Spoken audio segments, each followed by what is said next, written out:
Hello everyone, welcome back to Stitching with Stephanie. Today I will be showing you how to do a woven picot stitch. So what you'll need is, of course, some Eleganza thread, your embroidery needle. I'm using a milliner kind of shaped needle today, and you'll actually be needing a second needle as well, one that's quite fine like this. You're not actually going to be threading this needle, but this will help us pull our woven picot together. I want to point out as well that I will be using a number 5 weight today, not a number 8 weight, because I just love how full the number 5 looks. It's a little bit thicker than a regular 8 weight pearl cotton. And I'm also using a variegated thread because I just always think any sort of wrapped stitch or woven stitch really highlights the colors in a variegated thread. So let's get started. So first off, you're going to actually want to place this needle in and back out here. And this will basically dictate the length of your woven picot. So today in this demonstration, I'm gonna be showing you a pretty straightforward triangular shaped woven picot and give you some hints along the way. So this is where I want to put my picot stitch. What I'm going to do is first come out on one side. Similar to where this needle is inserted, that's where you want to come out. And then you're going to put the thread underneath the tip of the needle like so. Give it a little bit of tension because we're wanting that triangular shape. Then you're going to reinsert it back an equal distance away. So we're aiming for symmetry, or as best as we can. All right. So there's kind of the outside of our triangle. And in order to make the woven picot work, you'll need an odd number of lines going towards that point. So to make the third one, you're actually just going to pop up right kind of next to where that needle was inserted, like so. All right. And then you're going to actually wrap it around the top of your needle.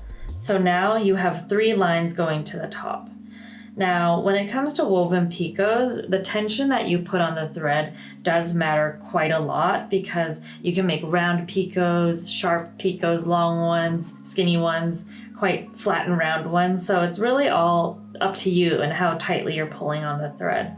And now from here, all we're doing is weaving the thread back and forth through these 3 lines until we fill up this entire area with a weave.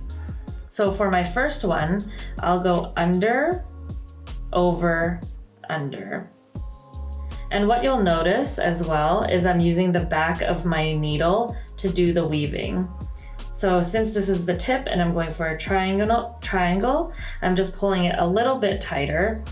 So now the next step is to go over, under, over, like this. We're just kind of weaving back and switching what side we're going on top of and which side we're going under. So now again, we're going under, over, under. You can see here, like this. And you can kind of notice if I pull too tight, like this, it'll pull this side in, but that's not what I want. So I'm just gonna release it a little bit with the back of my needle. And the reason why it's so important to use the back of your needle while doing this is so that you don't accidentally pierce the thread. It just makes it a little bit easier. Kind of the same idea as when you use like a blunt tapestry needle. And if you're finding that your thread is kind of getting woven down here by accident, while you're weaving, you can kind of use this horizontal bar of your needle and kind of just like push everything up a little bit. And we're just gonna go back and forth like so. Paying attention to how tight we're pulling and kind of like how stacked we want this picot to be.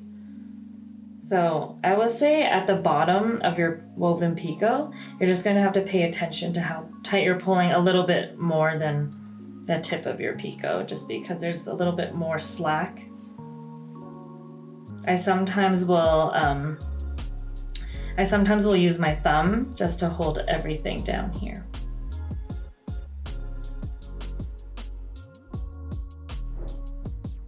So as you can see, we're starting to fill in our woven picot here. So I just want it a little bit tighter here. So I'm just pushing everything up a little bit before I continue. And what helps as well fill in this picot stitch is the fact that I am using this number 5 thread. So since it's a little bit thicker, it just helps fill the area a little bit more.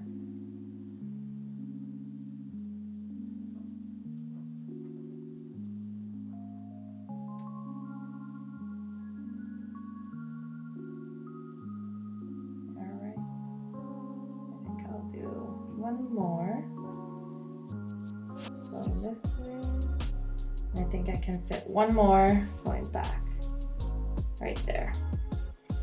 All right, so typically this is kind of what it will end up looking like. And we don't want to bury the thread right here because otherwise this doesn't look balanced. So usually I'll try to end my woven picot kind of where I would be weaving, just so it looks like another stitch. Let me just show you. All right, so there we go. So we're pretty much done the woven picot. This is kind of the fun part now. We used this needle to kind of hold everything nice and stationary, and now we can pull this needle out. All right, so now this is actually loose and it can come off. And now you can kind of see why using a little bit more of a fine needle, like the one I used here, compared to my embroidery needle is important, is because there's actually a little tiny hole at the tip of your picot, and that's where kind of it was getting wrapped around this finer needle here. And there you have it. There's your woven picot. And you can do lots of different fun things with a woven picot. Of course, I just made kind of a simple triangle here, but I'll show you the sample. This is part of Sue Spargo's 90-day, toned down 90-day circle sampler here. And there's lots of picots, I'm sure you can see. So right here, the ears of this cat, these super long ones right here, which are petals of a flower. There's some sunflower ones here where you can really see how nice like variegated eleganza looks as well. Where else? Right here, the cactus leaves are also woven picots. So as you can see, there's actually loads of different places that you can put woven picots.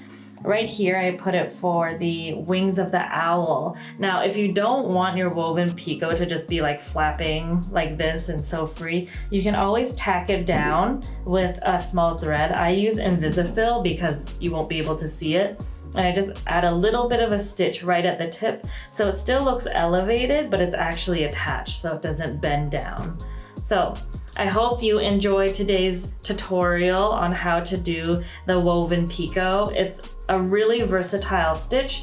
I know I always say that in my videos, but hopefully this helps expand your stitching toolbox and you have fun and give it a try yourself.